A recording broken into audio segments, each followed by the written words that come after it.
Bonjour, très heureux de vous retrouver, School TV Le Mag, 30 minutes consacrées à l'éducation de vos enfants, à chaque fois une thématique forte, une initiative sur le plan local et ou national, toujours avec l'ami Alix Nguyen. Salut Alix. Salut Patrice. C'est parti pour le sommaire de cette nouvelle émission. Rissorangis innove décidément, la ville de l'Essonne crée un statut pour les parents isolés, initiative qui fait des émules, explication avec monsieur le maire dans un instant. Vous l'aurez compris, on fait escale aujourd'hui à Rissorangis.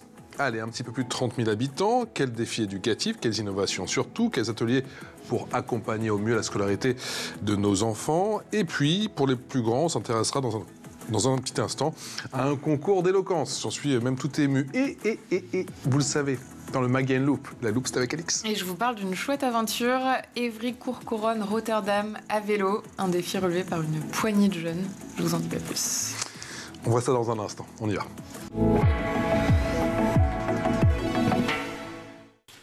Bonjour Stéphane Rafali. Bonjour. Merci d'avoir accepté notre invitation. Vous êtes l'heureux maire de Rissorangis depuis 12 ans déjà ? Depuis 12 ans, oui. Depuis 12 ans. J'ai l'impression que je vous ai étonné. Je vous l'ai rappelé. C'est vrai. C'est long. 12 ans déjà. C'est long, c'est plus de 2 mandats. Ouais. Plus de 2 mandats. Et c'est aussi l'occasion, alors je vais rappeler aussi effectivement vos autres casquettes, conseiller départemental de l'Essonne, vice-président à l'agglomération Grand Paris Sud. On en parlera effectivement d'une des initiatives de l'agglo dans la loupe. D'Alix, en quoi la politique de Rissorangis est-elle novatrice ? Alors, à bien des égards sur le plan éducatif, mais j'aimerais qu'on s'arrête sur les parents isolés. Eh bien, on travaille à l'aide à la parentalité depuis de nombreuses années à Rissorangis. Être parent, c'est un bonheur absolu, mais on a tous rencontré des difficultés, on a tous été démunis un jour face à son enfant, et souvent on a besoin d'aide, d'une aide extérieure à sa propre cellule familiale. Et donc on travaille sur la parentalité depuis de très longues années. Et plus récemment, pour plusieurs raisons, nous sommes concentrés sur la question de la monoparentalité, qui pose des difficultés particulières. Le premier signe, ça a sans doute été au moment de la crise des Gilets jaunes, souvenez-vous, a émergé à cette occasion la figure de la mère célibataire sur les ronds-points. On se souvient d'Ingrid Levavasseur, qui était une des grandes figures de ce mouvement social. Et puis plus tard, donc ça c'était 2018, puis plus tard à Rissorangis, on s'est soumis à l'analyse des besoins sociaux. C'est un exercice obligatoire où on fait la monographie sociale du territoire, et on s'est rendu compte que nous avions 31% de familles monoparentales. Avant même la crise Covid qui avait aussi mis ça en évidence ? Oui, alors on a senti ces difficultés pendant la crise Covid, mais 31%, alors qu'à l'échelle nationale on est à 25%, et souvent à Rissorangis, ce sont des familles nombreuses et pauvres, et voire très pauvres.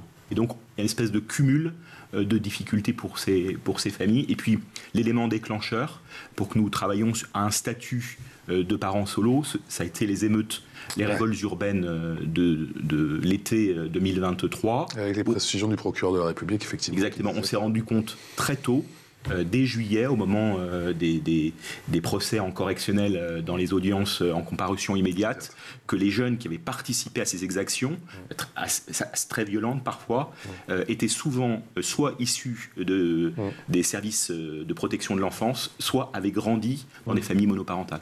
En quoi consiste ce statut inédit à part, au final? Ce statut, c'est d'abord la reconnaissance de ce fait social, sociétal, qui est maintenant de très grande ampleur. Donc c'est de mettre la lumière sur cette nouvelle structure familiale. On voit bien que les archétypes de la famille ont volé en éclats ces dernières années, ces dernières décennies.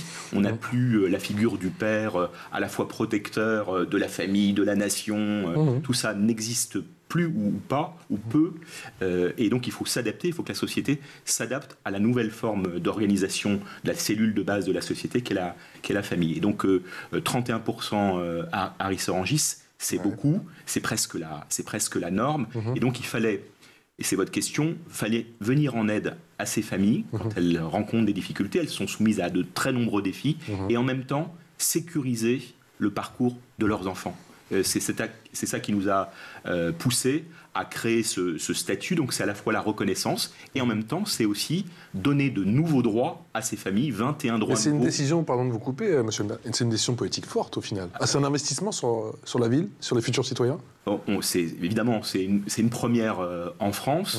D'avoir établi un statut communal, mais c'est aussi une forme d'interpellation des pouvoirs publics nationaux, de l'État, qui doit, à mon sens, établir un statut universel national. Et d'ailleurs, il y a des discussions en ce moment au Parlement. Mais vous n'avez pas attendu, du coup, parce que la situation est tellement est tellement urgente, effectivement, que vous avez... Tellement urgente qu'on a pris les devants à Ris-Orangis, mais on voit bien les limites de l'action locale. L'action locale. Donc ce sont des aides concrètement, c'est de l'argent et pas seulement, ou c'est essentiellement de l'argent pour ces familles, pour ces papas et ces mamans solo? C'est d'abord une reconnaissance et c'est une mobilisation de l'ensemble des forces communales, à la fois administratives et associatives, pour tendre la main. Et donc c'est s'organiser autrement. C'est pas forcément de la dépense supplémentaire, mais c'est prendre conscience. Je parlais d'investissement, c'est pour ça. Parce que je sais que, et vous l'avez rappelé justement en préambule, que ça a d'énormes conséquences sur les plans sociétaux, économiques, sécuritaires aussi, parfois, vous l'avez précisé. Oui, totalement. Grandir dans une famille où il n'y a qu'un parent, ça peut parfois créer des dégâts. C'est l'absence du père qui peut créer des dégâts. C'est le psychologue Cyrulnik qui parle de père, P-A-I-R-E. Il y a besoin d'être deux pour prendre le relais, être en complément, parfois aider son conjoint, c'est salvateur pour l'éducation des enfants.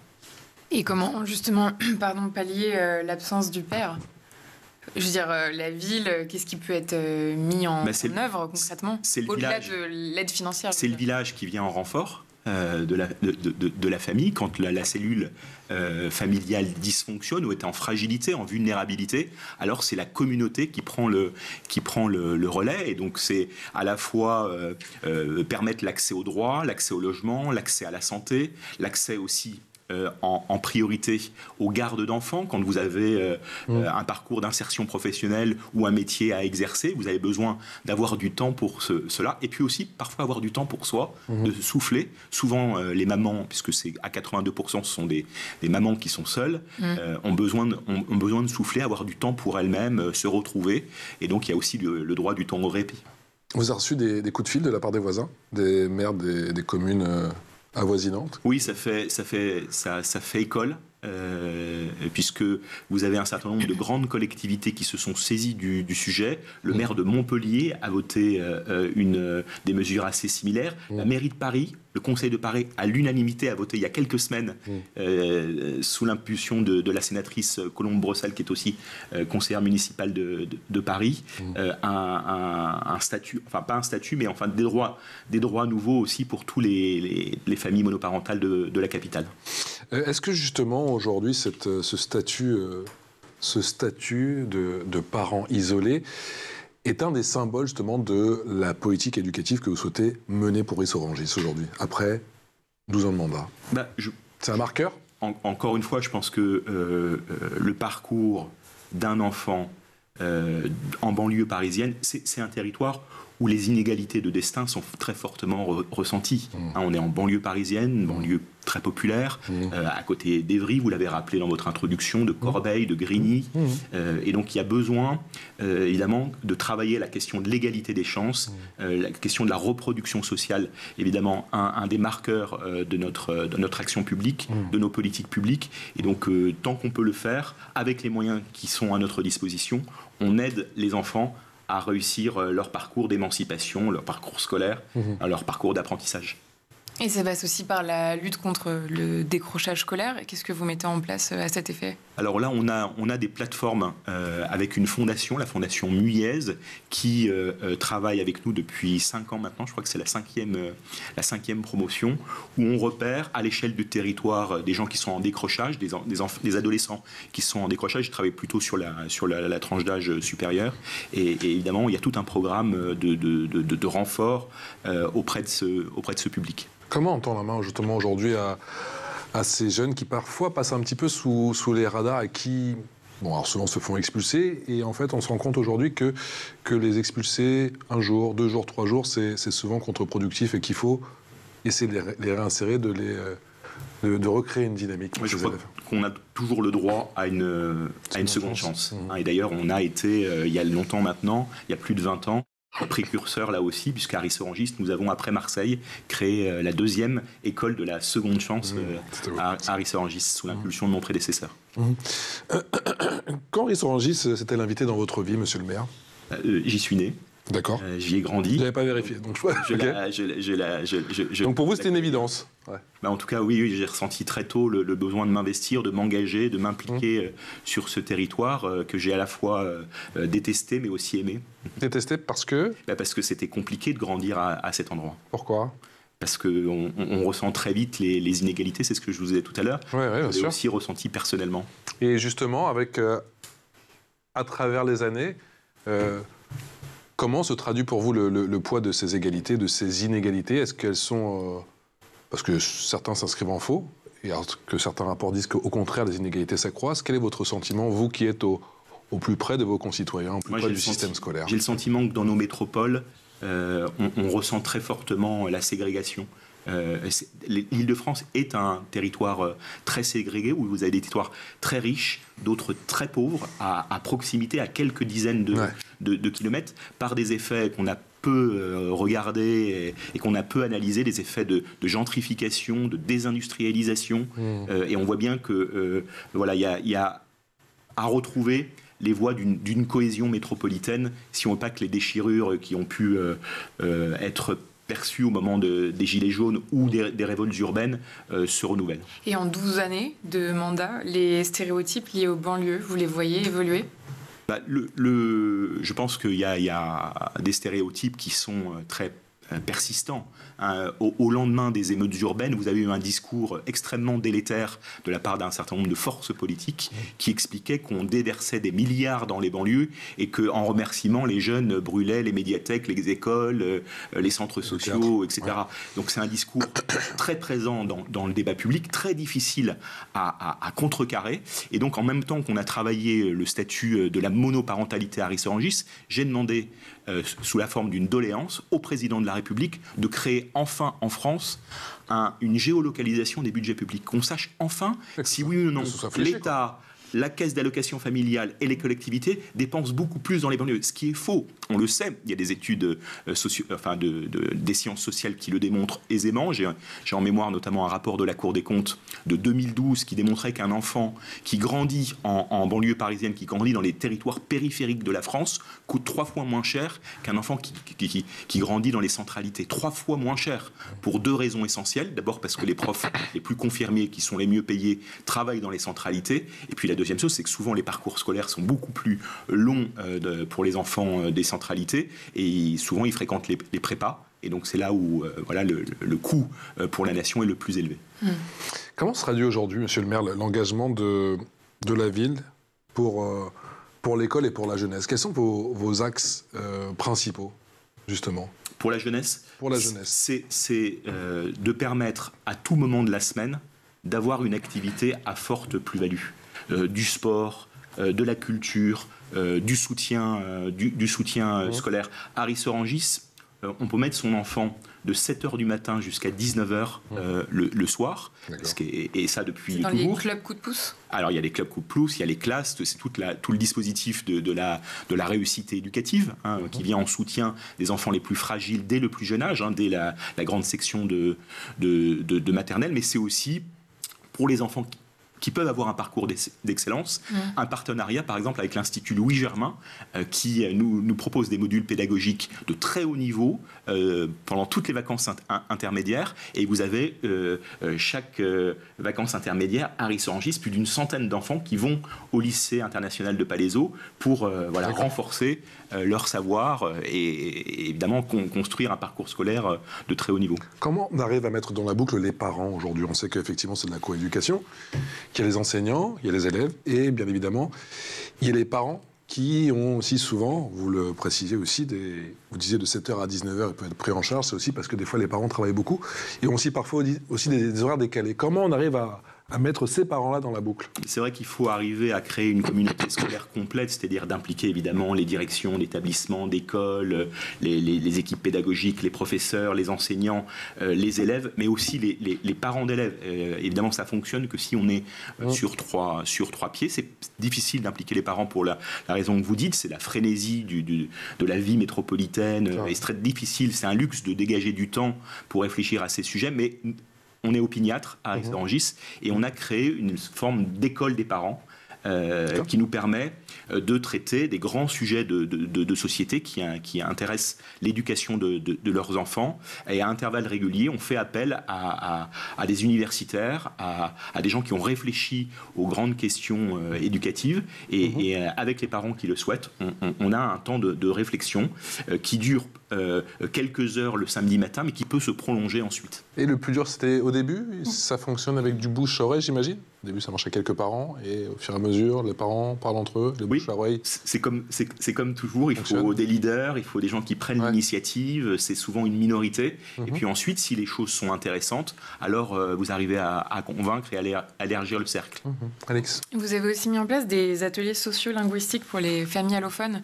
C'est aussi une façon de leur permettre de pouvoir, à terme, s'impliquer dans le suivi des devoirs, par exemple.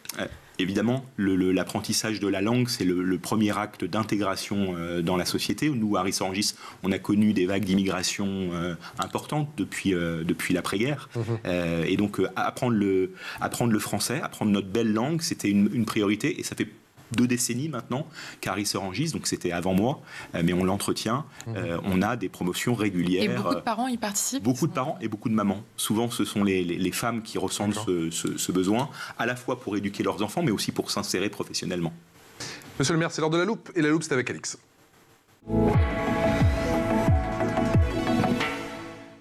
Et Alix, aujourd'hui, tu nous parles du défi de 7 jeunes qui ont pédalé pas moins de 563 km à vélo d'Évry-Courcouronnes jusqu'à Rotterdam. Oui, un projet à l'initiative de l'association Mobilité Citoyenne, soutenue par l'agglomération Grand Paris Sud. L'aventure s'est déroulée du 16 au 28 septembre 2024. Elle a rassemblé des filles et des garçons âgés de 18 à 25 ans dans le cadre d'un partenariat avec des structures jeunesse, des associations et des missions locales. Le tout sur la base du volontariat, bien sûr. Ils ont réussi à parcourir en moyenne entre 65 et 70 km par jour, s'arrêtant pour dormir dans des campings ou des auberges de jeunesse.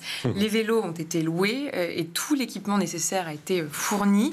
Un minibus a suivi le groupe pour assurer leur sécurité tout au long du trajet. À Rotterdam, ils ont eu 4 jours pour découvrir la ville. Cette aventure va bien au-delà d'un simple voyage. C'est une véritable épopée humaine qui mêle sport, culture et sensibilisation à des enjeux sociétaux. On écoute Ilmi Mbarki, le président de Mobilité Citoyenne. Le premier objectif, c'était de faire découvrir aux jeunes le cyclotourisme.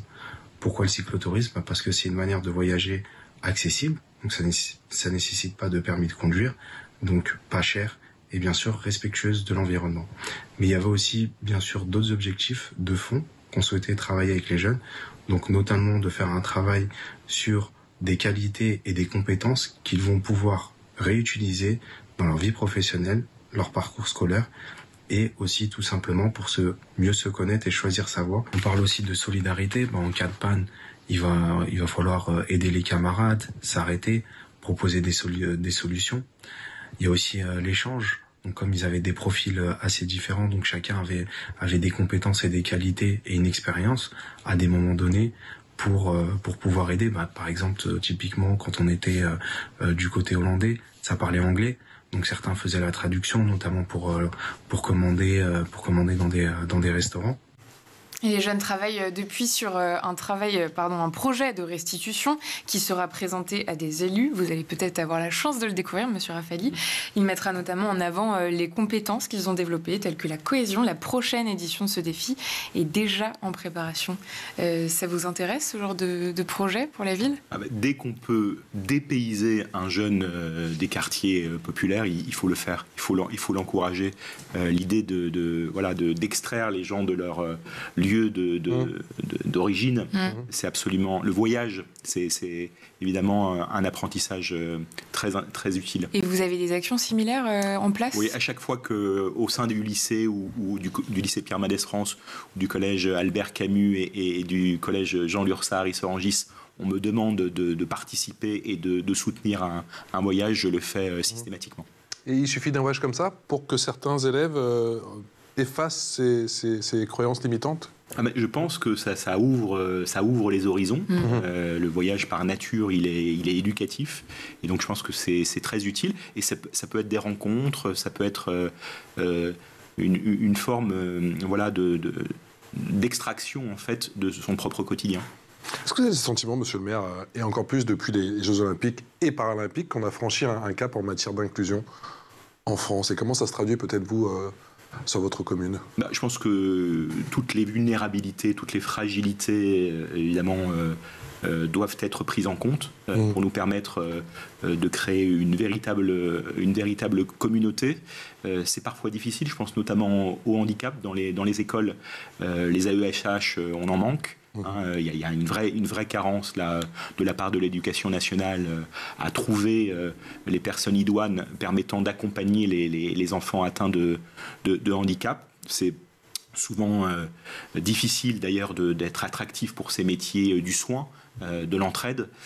Et donc il faut réfléchir aux modalités. Évidemment, la question de la rémunération, mais pas seulement. La question du temps de travail sont des questions déterminantes. Et j'espère qu'il y aura un grand plan de ressources humaines, du personnel de l'éducation nationale pour nous permettre de renforcer ces politiques publiques nationales. Ris-Orangis, c'est 14 écoles, dont 7 écoles maternelles, 7 écoles primaires. Vous avez 2 collèges, je crois? 2 collèges, Albert Camus et Jean Lursa. Vous en parlez justement. Comment s'est passée la rentrée pour ces établissements? Écoutez, pour les écoles primaires et maternelles, très bien.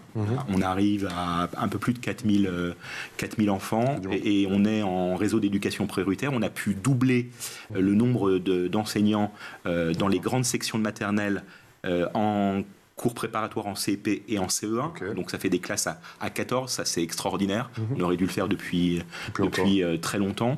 Par contre, dans les collèges, là il y a un vrai sujet, puisqu'on a des collèges à 1000 élèves, nos collèges craquent, il y a un retard considérable en termes d'investissement à l'échelle du département de l'Essonne pour construire de nouveaux collèges. C'est très très fortement ressenti dans cette rentrée. D'ailleurs, la communauté éducative est très en colère, et il est probable qu'il y ait des actions dans les prochaines semaines après les vacances de la Toussaint. Ça fait des classes à combien d'élèves? Ça fait des classes à plus de 30, mais surtout c'est l'établissement à 1000, c'est plus gérable. Et puis les moyens n'ont pas augmenté à due concurrence. Il y a encore 15 ans, je vous rappelais ma jeunesse, à Ris-Orangis, c'était des collèges à 600 élèves. Donc là, il y a pour le coup des fautes commises par le département de l'Essonne et puis par ricochet par l'État, puisqu'ils sont partenaires sur le secondaire. Des collèges qui sont prêts visiblement à craquer. J'ai vu qu'il y a des initiatives intéressantes, en tout cas dans votre département, concernant des concours d'éloquence, justement, qui s'adressent à des collégiens, et j'ai vu que chaque année, effectivement, c'était assez prisé. Le voyage, on l'évoquait, mais aussi prendre la parole en public, être capable d'exprimer son point de vue, ses idées, ses convictions par l'oralité. C'est un exercice extrêmement difficile qui s'apprend. C'est là aussi un apprentissage, et on a besoin évidemment de s'exercer quand il y a des concours d'éloquence. Souvent ça a du succès. J'ai assisté la fois dernière à un jury, j'ai participé à un jury au lycée Pierre Mendès France, et c'était étonnant de voir ces talents émerger. Est-ce qu'il faudrait faire pour les tout petits au final, et pas se cantonner à la poésie? Est-ce que ça pourrait être une piste de réflexion, sans le souffler à l'éducation nationale, bien évidemment, Je crois que dans les maternelles, on apprend aussi des poésies, et chaque élève doit passer devant ses petits camarades pour réciter sa poésie. Et moi, je vois beaucoup d'enfants prendre beaucoup de plaisir à faire cet exercice. À réciter. Et combien d'élèves participent à ce concours par édition? Là, c'était une trentaine d'élèves au lycée Pierre Mendès France. Sur la base du volontariat, oui, les sondés tous, bien sûr. Avec un système de sélection et jusqu'à un lauréat, une désignation d'un lauréat. Quel héritage, après, je faisais allusion aux Jeux Olympiques, après ces Jeux Olympiques et Paralympiques, quel héritage pour une ville comme Ris-Orangis, sur le plan matériel et peut-être plus certainement immatériel? On travaille depuis plusieurs années avant les Jeux Olympiques et avant même de savoir que la France allait être retenue pour cette grande compétition internationale. On travaille à la structuration de la filière de l'économie et des industries du sport. C'est une filière économique qui n'existe pas, et on trouve que c'est très intéressant de rapprocher le monde universitaire de la recherche et des acteurs économiques pour structurer cette filière qui, à l'échelle mondiale, n'a pas été structurée, n'a pas été pensée. Ça touche plein de champs de l'action économique. Et donc, on travaille avec des grandes fédérations sportives, avec des acteurs du la santé aussi à la structuration de cette grande filière économique. C'est un travail qu'on a commencé il y a 7-8 ans et qui se poursuit à Rissorangis avec, j'espère, dans les prochains mois, dans les prochaines années, des traductions concrètes. Mais ce serait quoi? Ça ressemblerait à quoi, justement, ces traductions concrètes, monsieur le maire? Vous avez quoi en tête? J'ai envie de tout savoir. Ça m'intéresse. C'est de créer un écosystème entre la recherche fondamentale, la recherche appliquée, le monde universitaire et les acteurs de l'économie du sport, à côté des institutionnels, des grandes fédérations sportives. Est-ce que vos élèves, ils ont conscience justement des différents, des centaines, des milliers de métiers, justement, qu'il y a justement dans le domaine du sport? Non, je pense que, enfin, il y a une appétence. On le voit bien, les STAPS sont des filières très fréquentées souvent de l'université, après... avec des débouchés qui sont relatifs. Donc il faut faire attention aussi au miroir, aux alouettes. Mais il y a d'autres métiers qui intéressent le sport. Par exemple, l'audiovisuel. Il y a beaucoup de journalistes spécialisés en sport. C'est compliqué d'être journaliste sportif. C'est un métier exigeant. Mais il y a aussi dans la santé, par exemple, et aussi dans l'éducation, évidemment. Et en termes d'accès à la culture pour ces jeunes, qu'est-ce qui est mis en œuvre à l'échelle de la ville? La culture, c'est un puissant vecteur d'intégration sociale. Et donc à Rissorangis, on a misé, je dirais qu'on a investi beaucoup sur les politiques culturelles avec des grands équipements culturels. Pour une ville de 30 000 habitants, c'est assez rare. On a deux scènes nationales, une spécialisée en spectacle vivant et en cinéma, art et essai et sortie nationale, donc le centre culturel Robert Desnos. Mais aussi on a une salle spécialisée en musiques actuelles. Qui est une des grandes salles franciliennes, qui s'appelle Le Plan, qui existe depuis 40 ans. On va fêter les 40 ans cette année. Et donc, avec ces deux paquebots, ces deux grands vecteurs, enfin deux acteurs culturels, on fait des modules pédagogiques permettant aux jeunes de participer à l'activité de ces deux établissements. Mais on a aussi deux médiathèques, un conservatoire. Et puis, j'ai créé tout récemment ce qu'on appelle le 10 Place Jacques Brel, qui est... un lieu d'apprentissage de 1800 mètres carrés où on travaille à tous les apprentissages académiques, scolaires, culturels, artistiques, mais aussi citoyens, où on apprend à participer à la vie de la cité. Donc il y a toute une série d'activités et c'est dans le 10, on revient à la question de la monoparentalité, c'est dans le 10 qu'il y aura l'espace du droit au répit pour les mamans solo qui pourront confier leur enfant à des équipes pédagogiques et en même temps avoir du temps pour elles-mêmes. L'outil le plus puissant, d'après vous, aujourd'hui, monsieur le maire, pour apprendre le vivre ensemble, ce serait quoi? Ça reste l'école. Il faut conserver. On revient toujours à l'école. C'est l'école. Et donc le message permanent qu'il faut marteler, c'est de renforcer notre armature. On l'a vu pendant la crise Covid, vous faisiez référence à la crise Covid tout à l'heure. On a vu nos organisations collectives être en difficulté. Et l'école a été en difficulté. Donc, et ça devrait être une alerte pour l'ensemble de la communauté nationale pour investir encore et encore sur nos écoles. Merci infiniment, monsieur le maire, d'être venu nous voir sur le plateau du MAG. Sur School TV, Stéphane Rafali, maire de Rissorangis, conseiller départemental de l'Essonne et vice-président à l'agglomération Grand Paris Sud. Un énorme merci d'être venu nous voir ce matin sur le plateau. Merci. Alix, à demain. J'en perds ma voix. On se retrouve demain. Ciao.